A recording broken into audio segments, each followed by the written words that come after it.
we have to change ships. So let's see here. We have, let's see here. Puff time. Puff. We're going to unpark the Puff. And we're going to, well, I guess we're going to leave all the stuff there. So, what does the Puff have in it? Where's the Puff? Where did Puff go? Where is the Puff? Oh. Oh, it's on Post Verta. Why is the Puff on Post Verta? I don't get it. Alright, Puff. Come on down here, Puff. Here we go. I like how it's just like...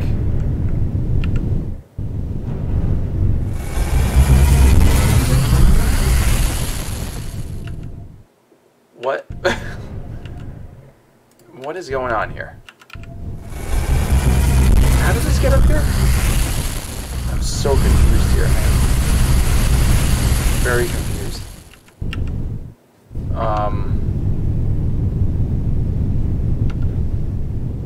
Oh yeah, I forgot I put a new engine. Okay, so it's just slow. So maybe the steering isn't what I want. Maybe I want more speed. So, okay. That's fine. Now, where's my puffin? There it is. So the puffin's got... how is this puffin over here? That's what I want to know. How is the puffin over here? So it's got a hyperdrive in it. Oh, how much fuel does it have? 700? Okay, so...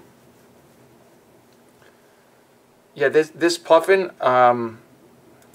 doesn't make sense to me, but sure. So we're gonna where is it? Where is the stupid puffin? You could just like put it into one of my just uninstall that and install that. I don't want this. No, I want this in. I want cargo. There we go. All right, so I installed that. Boom, boom. Now I should be able to get here. I don't get it.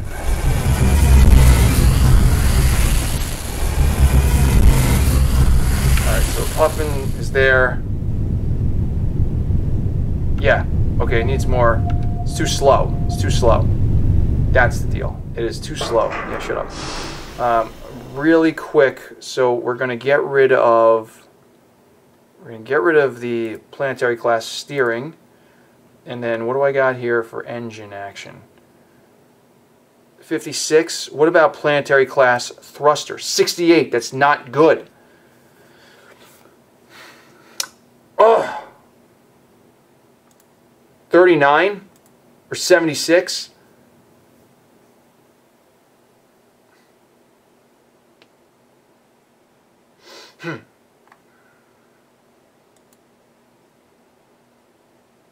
See, I'm not sure. I know I need to put another engine on it. But then if I put this engine on, I get a reverser out of it too. But do I want that? That's the question. 74 thrust. I mean, this is better if I just put this on there. And actually one outfit. Oh no, engine capacity. I can't do that. Thruster asteroid class. So like 432. Man. Ugh. Oh man. I'm just going to put like... What is this? 39, and it's 183. I think this is... We're just going to do that and just see what happens. I just want to see what happens real quick. Okay.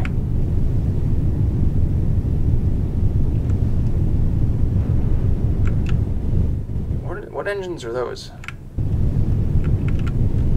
Alright, not bad, not bad. I'm going to leave it that way. But what engines do I have on these ships? Oh, okay. Oh, I have smelter class steering. That's interesting. Huh. Very interesting. Why is that?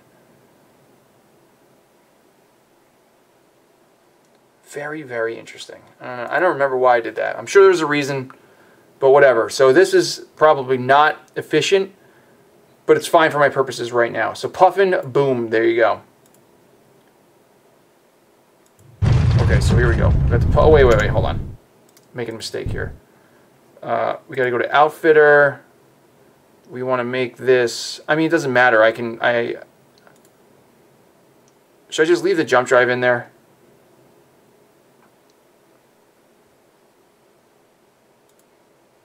No. Install that. I don't want this in. Man, there's probably a way to do this, and I keep messing it up. Cargo. Boom. Okay. Alright, so we got to go to here. Whoa. Oh, I forgot it's got reversers.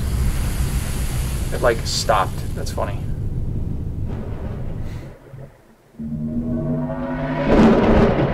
Fast little guy. Man, fast.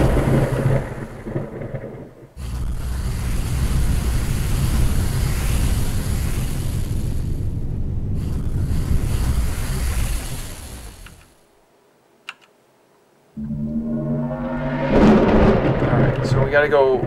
Let's see if this works.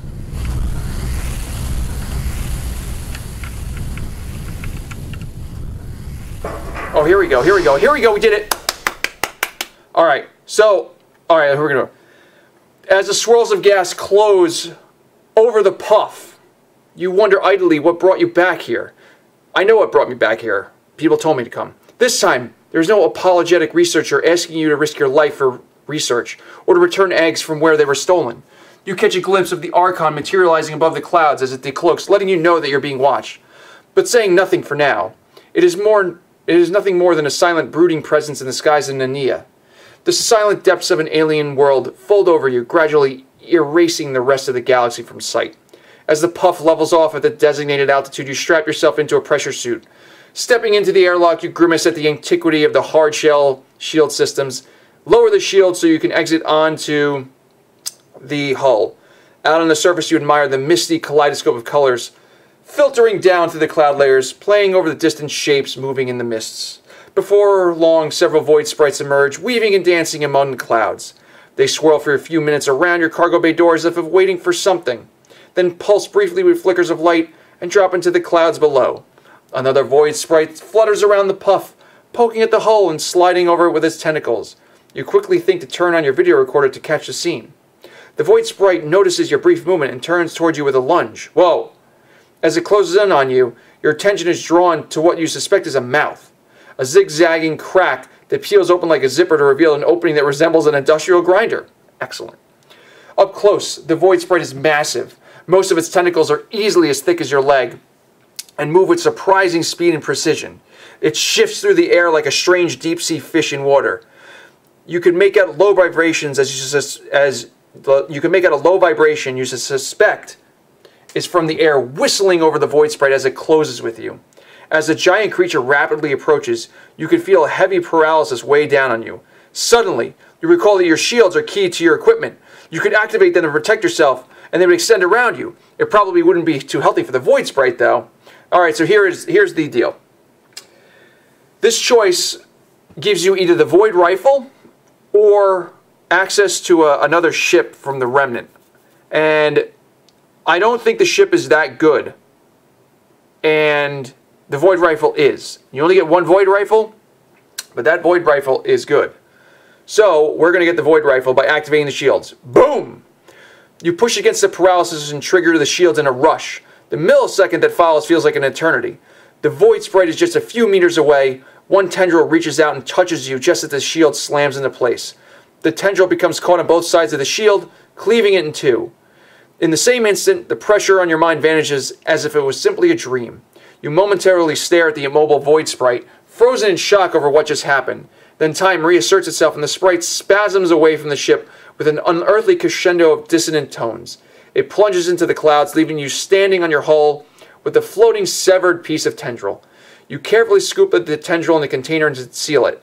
While the attacks spoil the beautiful moment, at least you have a sample and some recordings that might be of interest to Plume. Well then. You know, I'm surprised that, like, the Archon isn't, like, firing at me or whatever. So is this Plume? Plume is on here or whatever. How's my fuel? It is steadily increasing.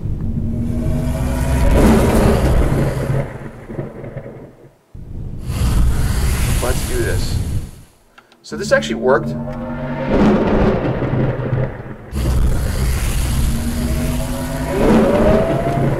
Oh, somebody attacking me? That's funny, because I don't care.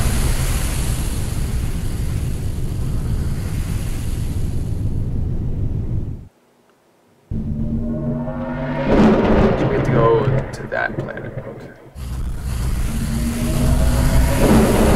I'll wait till all my dudes come. Whoa.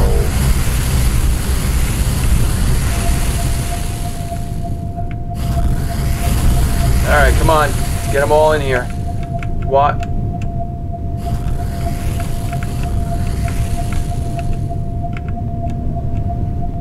So anytime I touch something, I don't like that the HUDs are all coming up all the time, though. That's not cool. When you walk into Plume's lab on Aventine, you find him buried in some kind of holographic projection of your egg returning mission. You can see that he appears to be watching the video in slow motion as he taps out notes on his data pad. After a few minutes, he looks up and sees you standing in the entryway. He quickly pulls himself out of the projection and hits what you assume must be the pause button. "Captain Aaron, what a pleasant surprise," he trills.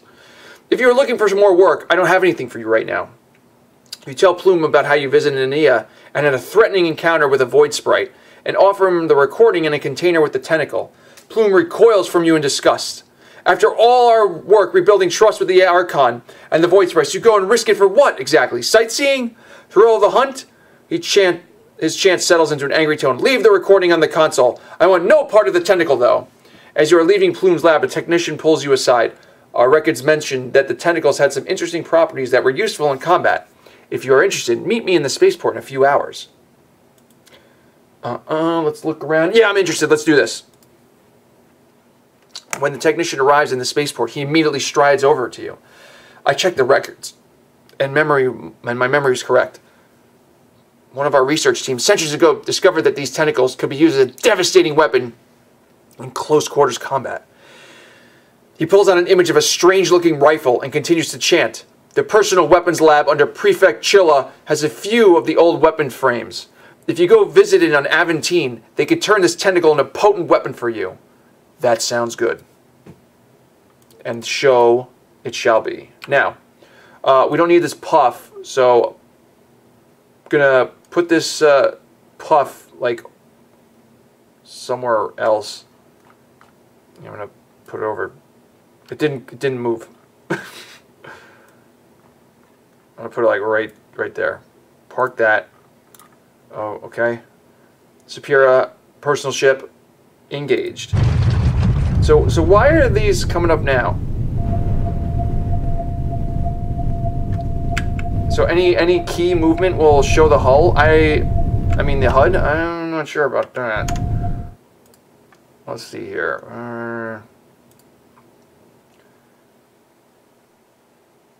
On hit, show neutral overlays on hit. Show enemy overlays on damage. It says on hit. So why is this show flagship on hit. Off, always on, damaged, on hit. See, like, what's hitting it? Escort on hit. Neutrals on hit. I'm so confused. Seems okay. What's...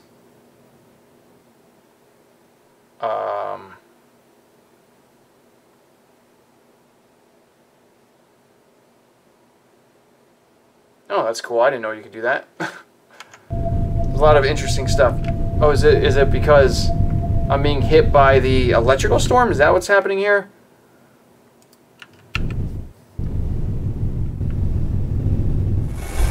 I don't like how far back this is. Oh, man. Yeah, shut up. You follow the directions provided to you and eventually find yourself at a Remnant's weapons lab.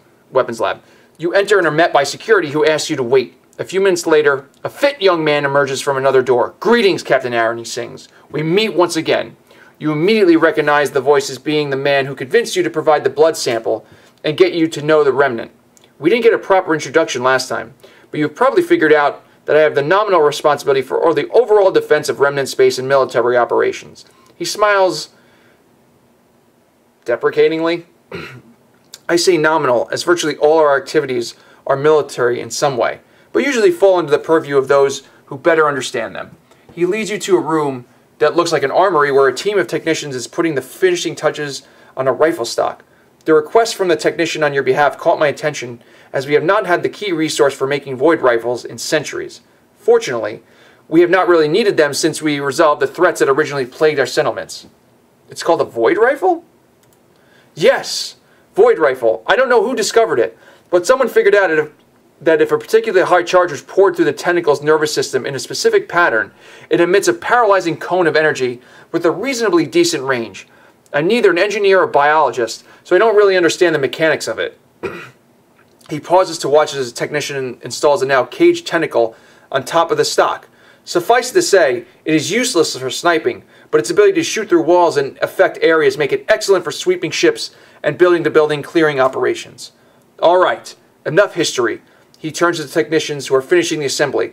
The tentacle has been treated to resist decay, and the stock mechanism will provide basic maintenance routines for as long as you charge it regularly. He strides over, picks up the completed void rifle, and then hands it to you. You are holding a piece of our history, Captain. Use it well. And I will use it well. You know, we are collecting all of the unique items. Let's see if, where is it? Void rifle. Got it. Right there. What does that say? Unique. Cannot be plundered. Huge. Capture attack 20. Capture defense 20. 1. Single weapon. But comparatively, look at this. Capture attack 3.4.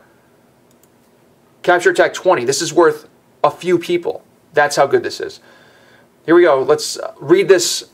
The Remnant made a significant number of these weapons during the early years of the research of the Void Sprites, but have not been able to make any new ones since the Archons stopped their harvests.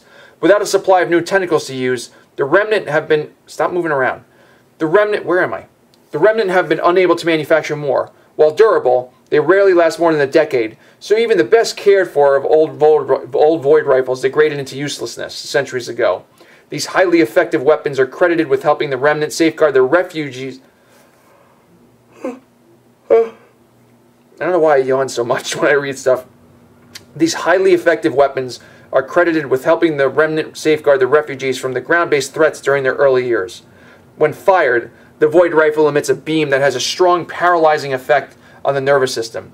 With an area of effect that penetrates walls and other solid objects, it is an incredibly effective weapon. And to purchase this outfit, you must have a Remnant license. By the way, you can't purchase this weapon because it's not sold here. So there you go. So, got a lot of unique stuff here. Love it.